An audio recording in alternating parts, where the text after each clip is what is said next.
Bismillahirrahmanirrahim. Assalamualaikum warahmatullahi wabarakatuh. Pada kesempatan kali ini, mari kita bahas tentang hukum Lenz.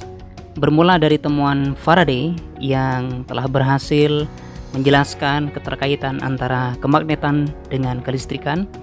Dari banyaknya percobaan yang telah dilakukan oleh Faraday tentang induksi elektromagnetik, sampai kemudian bermuara pada kesimpulan yang sangat rapi bahwa GGL induksi epsilon itu sebanding dengan perubahan flux magnetik dV dt, bahwa GGL induksi itu sebanding dengan laju perubahan flux magnetik. Hukum fisika yang dicetuskan oleh Michael Faraday ini menjadi perhatian serius bagi Heinrich Lenz. Setelah Lenz melakukan studi mendalam selama 3 tahun, baru kemudian di tahun 1834 ia berhasil memformulasikan hukum fisika yang fokus pada penentuan arah arus listrik induksi akibat perubahan flux magnetik. Meskipun hukum Lenz ini adalah kualitatif, tetapi ini mampu menjelaskan dengan baik kenapa tanda minus dalam persamaan hukum Faraday ini muncul. Nah, dengan kata lain, Lenz menyempurnakan temuan Faraday. Mari kita lihat satu persatu. Ini ada 3 pernyataan tentang hukum Lenz yang ditulis di dalam buku yang berbeda. Yang pertama, dalam bukunya Survey and Jewett dituliskan, "There is an induced current in a closed conducting loop if and only if the magnetic flux through the loop is changing. The directions of the induced current is such that the induced magnetic field opposes the change in the flux." Terdapat sebuah arus induksi di dalam sebuah loop konduktif tertutup jika dan hanya jika flux magnetik yang melalui loop tersebut mengalami perubahan. Arah dari arus induksi itu sedemikian rupa sehingga medan magnet induksi melawan perubahan flux magnetik. Dalam referensi yang lain, Randall menuliskan, "The induced current in a loop is in the direction that creates a magnetic field that opposes the change in magnetic flux through the area enclosed by the loop." Arus induksi di dalam sebuah loop berada di dalam arah yang menghasilkan sebuah medan magnet yang melawan perubahan flux magnetik yang melalui luasan tertutup dari sebuah loop. Pernyataan terakhir oleh Halliday dan Resnick, "An induced current has a direction such that the magnetic field due to the current opposes the change in the magnetic flux that induces the current." Sebuah arus induksi memiliki arah sedemikian rupa sehingga medan magnet akibat arus tersebut melawan perubahan flux magnetik yang menginduksi arus listrik. Jadi kalau kita lihat di sini, kata kunci yang utama itu adalah opposes, melawan. Siapa yang melawan? Yang melawan adalah medan magnet induksi. Melawan siapa medan magnet induksi ini? Melawan perubahan flux magnetik. Perubahan flux magnetik dV dt itu akan memicu adanya GGL induksi. Dan apabila GGL induksi yang dihasilkan ini disalurkan pada rangkaian loop tertutup, maka akan muncul arus listrik. Dan arus listrik ini akan menghasilkan medan magnet induksi. Dan menurut hukum Lenz, medan magnet induksi ini arahnya wajib melawan perubahan flux magnetik. Kita akan lihat bagaimana kemudian formulasi ini bekerja. Ini adalah ilustrasi sederhana tentang percobaan induksi elektromagnetik. Kalau magnet batang ini kutub utaranya di bawah, kutub selatannya di atas, sehingga medan magnetnya ke bawah.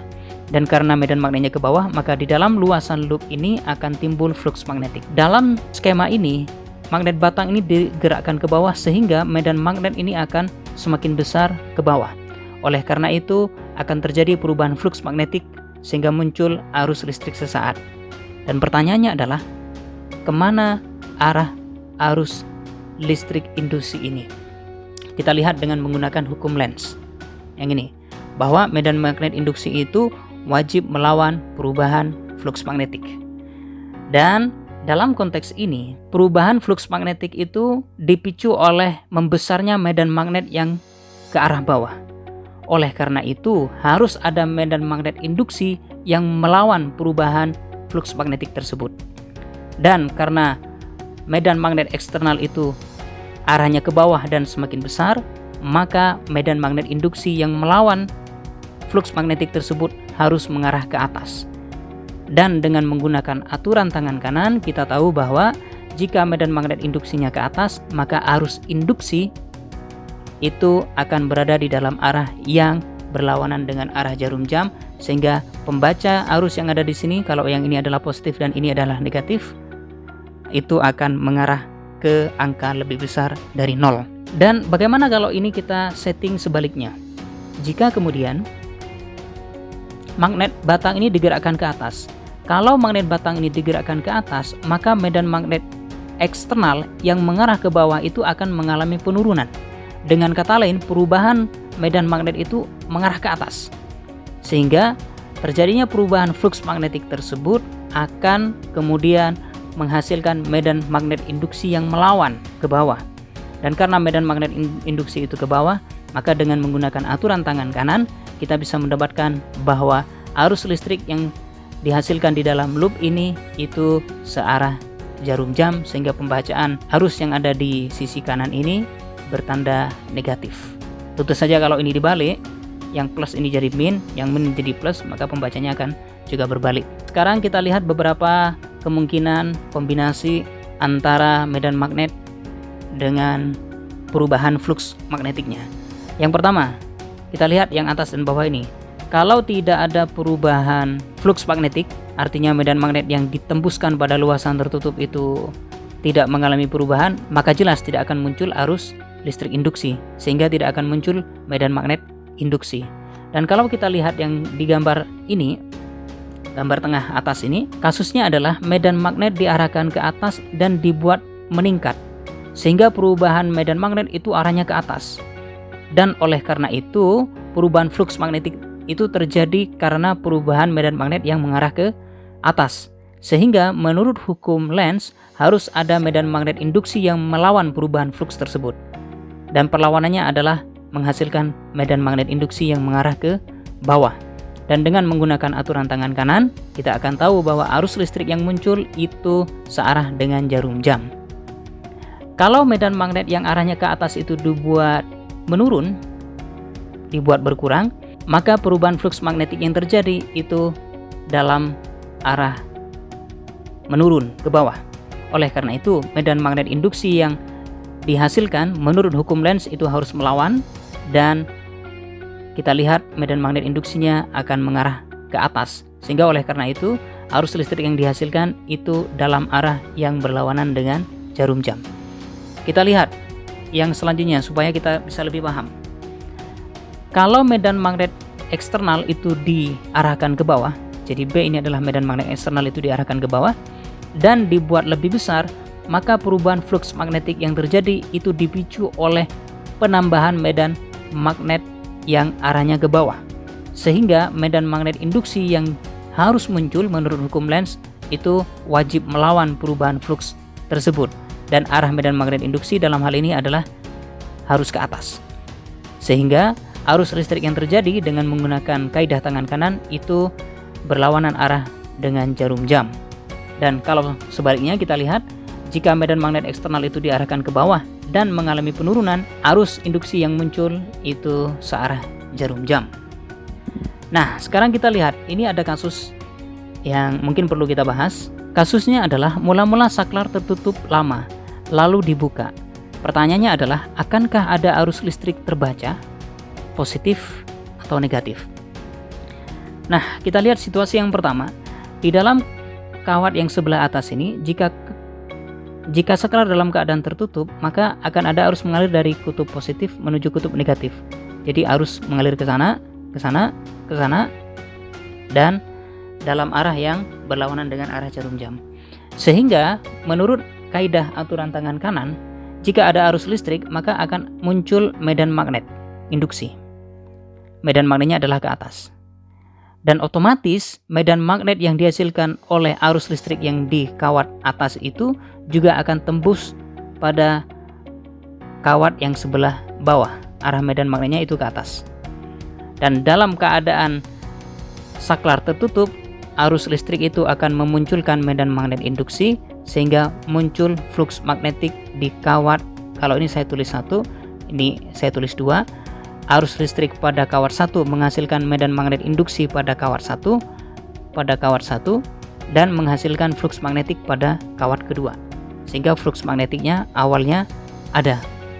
Dan kalau saklarnya dibuka, maka yang terjadi adalah arus listrik sama dengan 0. Ketika arus listrik yang pertama sama dengan 0, maka kita akan lihat bahwa medan listrik induksi akibat kawat pertama itu juga akan sama dengan 0. Sehingga flux magnetik yang menembus kawat kedua itu sama dengan 0. Jadi dalam kasus ini terjadi perubahan flux magnetik dari ada menjadi tiada. Dan selama perubahan pendek ini, maka akan terdeteksi arus listrik pada kawat yang kedua. Pertanyaannya adalah kemana arahnya? Untuk menjawab itu kita gunakan hukum Lenz. Berarti kasus ini itu identik dengan, kalau kita lihat yang di sini, arah medan magnet yang ke atas tetapi mengalami penurunan. Sehingga tanpa mengulas lagi, kita bisa langsung masuk pada kesimpulan bahwa arus listriknya itu counter clockwise. Nah, jadi begini. Medan magnet induksi pada kawat kedua itu adalah ke atas, melawan penurunan perubahan flux magnetik yang ditimbulkan akibat kawat pertama. Sehingga kalau kita lihat di sini, ini adalah slot yang positif, ini negatif, maka arusnya akan bertanda positif. Jadi inilah hukum Lenz yang merupakan manifestasi dari sifat dasar alam, bahwa alam itu cenderung mempertahankan kestabilannya dari pengaruh perubahan eksternal. Alam memiliki sifat dasar melawan gangguan luar. Kita juga begitu sebagai manusia, bahwa secara alamiah refleks kita adalah cenderung melawan perubahan. We naturally tend to fight changes to some extent. Inilah sifat dasar alamiah, sifat dasar inersia.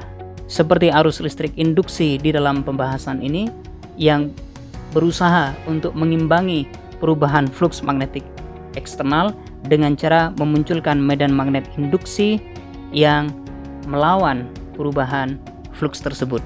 Jadi sungguh alam mengajarkan banyak hal kepada kita sebagai manusia. Dan dalam konteks ini, alam mengajarkan kita untuk tetap harmoni.